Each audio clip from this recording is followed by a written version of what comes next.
Hi, welcome to Think Human. I'm Chris, and in this video I want to talk about how artificial intelligence systems could really quickly become more intelligent than any human being. And this is another common misunderstanding, but a common sort of lack of understanding, as to why exactly, what's behind the reasoning of why this intelligence could explode. It's also called intelligence explosion. So depends also in a way of how the systems are designed and built, but essentially it all comes down to this system, this machine, being able to make changes to itself. So changes to the software that is running, so the programs that it's running on, and also the changes to the actual physical hardware that is running. The idea being that if it gets somewhere close to human intelligence, then it can have enough self-awareness to look at itself, run a kind of debugging program and look at itself. Pretty much the same way as we humans in biology, we look at medicine. We have everything sort of written down, our own biology, like what organs we're composed of, how everything works together. And we know quite well, some ways at least, to make ourselves healthier and better. And now we live much healthier lives and longer lives than we did any time in history before.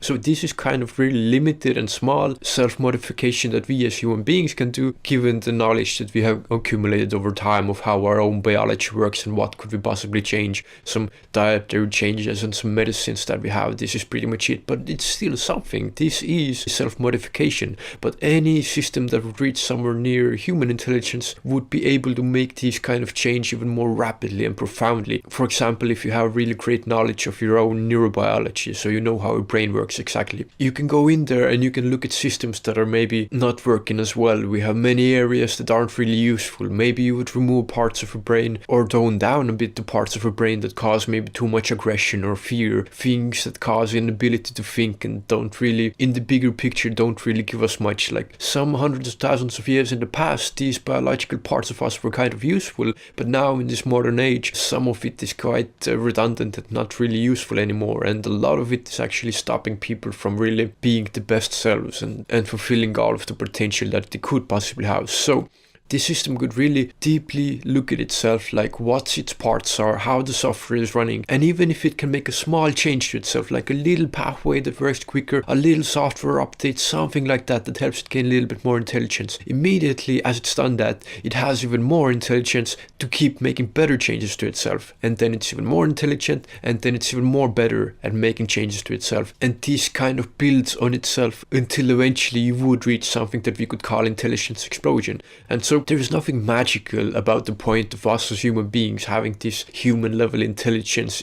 We are not in that sense in a special place. We just happen to live right now, right here in this stage of evolution, but this is nowhere near the end point. If human evolution could have been allowed to go on for millions of more years, I'm sure that if the same selective pressures are applied, then we would also gain intelligence, and future human beings might be much more intelligent than we are right now. But since we are here right now with our human brains, there is this kind of tendency for us to think that this is the final point since we are here. Also the idea like this is the end of civilization somehow, but we just kind of fool ourselves because this is where we happen to be right now. It's kind of the same idea as we think that the way we are right now and the things we care about will be the things we care about in 10 years and will be the things we value in 10 years, when it's really easy to see 10 years back how we used to be different people even 10 years ago. Like if I ask you something like what's the difference between you right now and you 10 years ago, you can find many differences, but somehow we think that us in the future